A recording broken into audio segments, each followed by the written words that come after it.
Hey, it's Spencer with Merit 3D, and this is another tip for mass production 3D printing.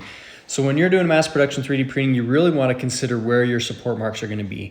If you auto support it, then you're going to have supports all along every single surface here, and it's going to be kind of be a pain. You may have to do manual supports, which you can see there's a mark there, there's a mark there, there's some marks there. These little marks right here are also manual supports because the part has been put in with those manual supports because it's okay to have a support mark right there. So you can see on this part, the support marks are actually right along this surface right here. Very, very minimal because that on this particular phone case, this is the only place those support marks could be. This part, same thing. Where can we add your supports?